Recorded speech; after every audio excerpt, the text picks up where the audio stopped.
At the outset, I want to send our warmest regards to the heroes of the Iranian people, the residents of Camp Ashraf. The residents of Camp Ashraf, who are now all in prison, ironically called Camp Liberty. To the heroes we say, you are the source of our inspiration. For all of us, you are the burning flame of our nation's quest for democracy and a better world. You have proven that nothing, and I repeat, nothing in this world can stop us from achieving freedom and democracy for the Iranian people and for the good of the world. So we're here today at this symposium. We have tremendous political leadership that represents all forms of political leadership in our country. Both Democrat and Republican are here today with one voice. And that one voice is, we're here to say that the United States policy towards Iran must change, and it must change now.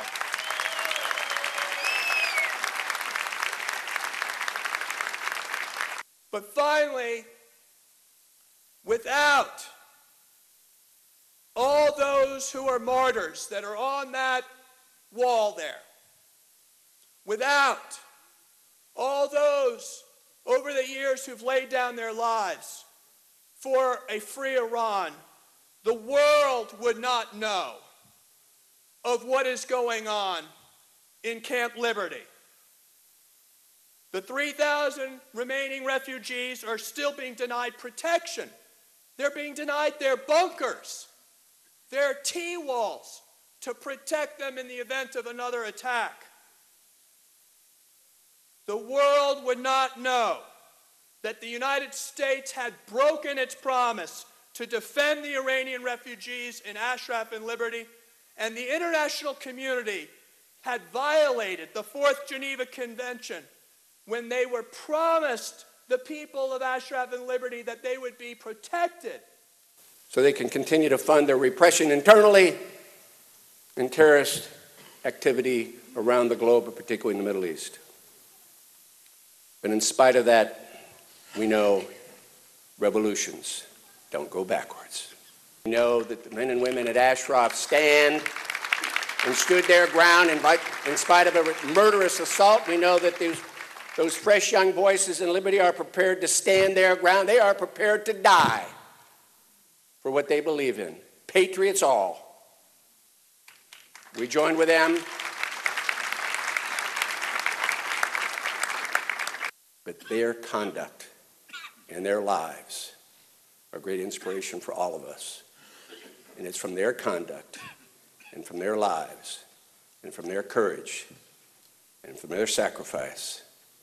Not only will this revolution never go backwards, it will prevail. Thank you, ladies and gentlemen. Why didn't we crack down on the Iraqi government? Because if we make known that the Iraqi government is doing these things, it's going to make our entire policy of going into Iraq in the first place, of losing over 5,000 American fighting men and fighting women, it's going to make that policy seem like a complete failure. Because what have we wrought? We've wrought Maliki. We've wrought someone who is killing his own people and hasn't lived up to the commitments he made to us. Failure. Because what have we wrought? We've wrought Maliki. We've wrought someone who is killing his own people and hasn't lived up to the commitments he made to us.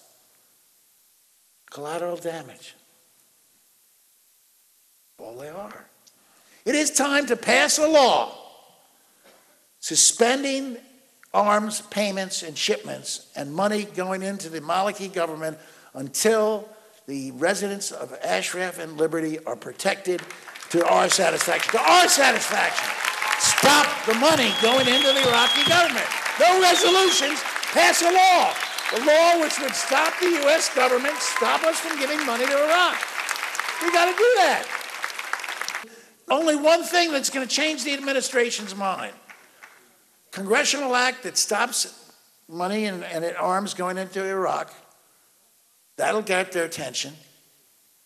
Our community has worked diligently with our members of Congress, both in the House and the Senate, emphasizing on the need to pursue a firm policy regarding the Iranian regime, as well as the responsibilities of the U.S. government to protect and ensure the safety and security of our loved ones in Camp Liberty.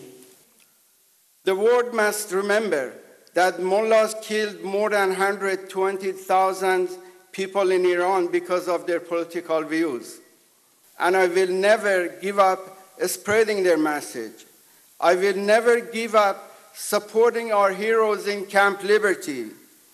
And I'd like to ask everybody in this hall and whoever is or will be watching this event, double your effort to help this good cause.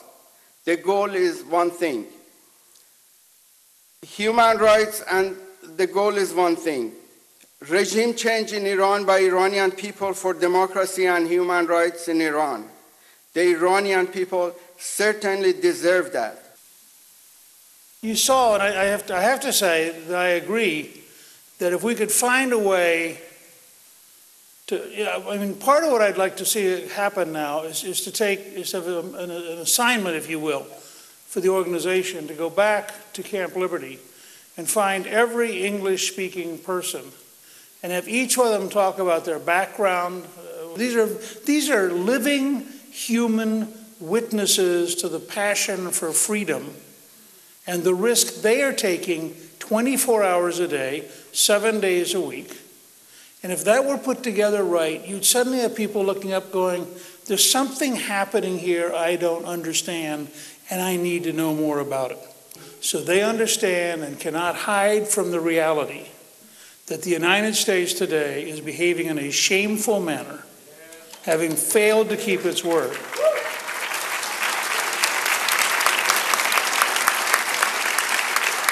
But if you say to the American people, there is a powerful worldwide movement of Iranians who desperately believe in freedom.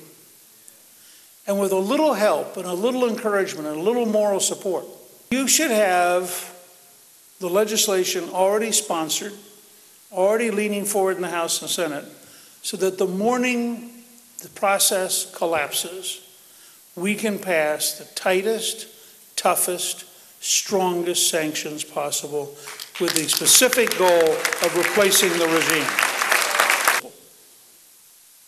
Every person you saw on television just now, every person who spoke to you from Camp Liberty is risking their life for freedom every day. All we're asking you to do is put a little time and a little effort in an amazing level of safety so that you can be their supporters and you can make their risk and their sacrifice pay off by getting the United States government to do what it should already be doing. I was the last commander of Ashraf. I was the one that turned over the responsibility to the Iraqi government. Today, I want to brief you on my experience working in Ashraf, the dedication and sacrifice of the people of Ashraf, and the things that they've done under terrible hardship, and all of this endures today. My heart is heavy with sadness for what has been done to these unarmed and defenseless people. This world is silent on their plight, but they did have hope for a new Iran, and they stand as a beacon for that new hope. Ladies and gentlemen, these people are heroes who have never faltered in their responsibility and duty. Never.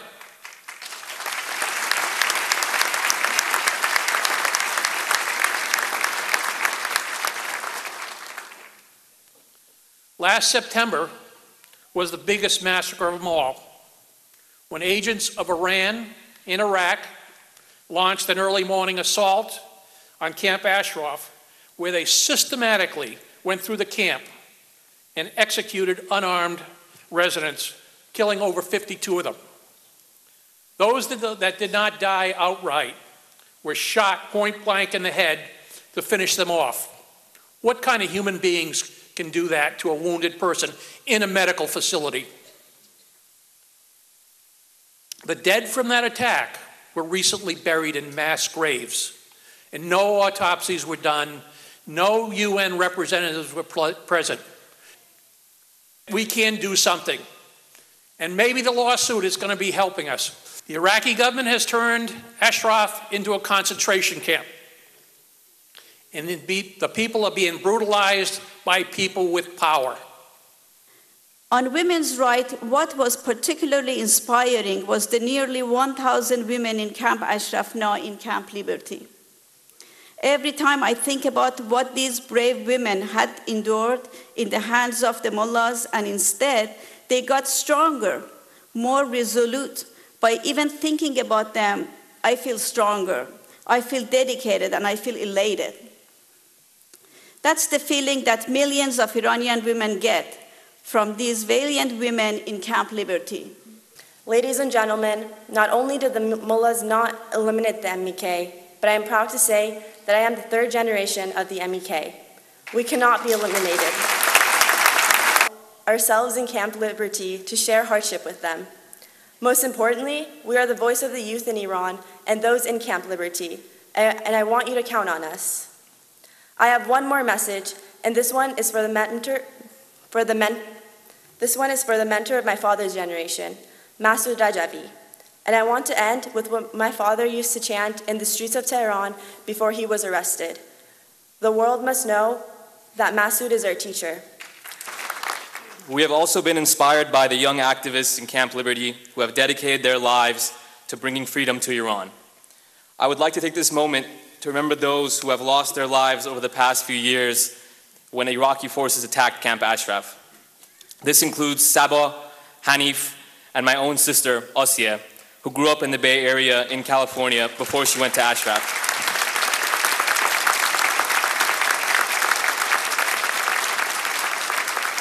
All of these young people made a very conscious choice to dedicate their lives to fighting for a better Iran, and we can all learn something valuable from their sacrifice. So today, I present to you a written Christian call to action, and I'm so glad to have my brother clergy up here, and I thank you for being here. Let me read it to you. We, the Christian clergy that will be signing this, and I'm going to make sure it gets spread to as many clergy throughout the country that I can possibly do. By our presence here today, by the signatures that we're going to gather, we stand in solidarity with our Iranian brothers and sisters. We support the 10-point plan of Madame Rajavi and the National Council of Resistance of Iran and encourage them not to surrender. We call for the following. Number one, addressing human rights violation in Iran must be part of the so-called nuclear negotiations with the Iranian regime. Protection, number two, protection in Camp Liberty, 1,000 are women. Condemnation, number three, condemnation of the September 1st, 2013 attack on Camp Ashraf and the execution-style massacre of 52 persons, including 6 women, and the recent secret burials of their bodies. There was also the taking that day of 7 hostages, 6 of whom are women. We do not know for sure where they are.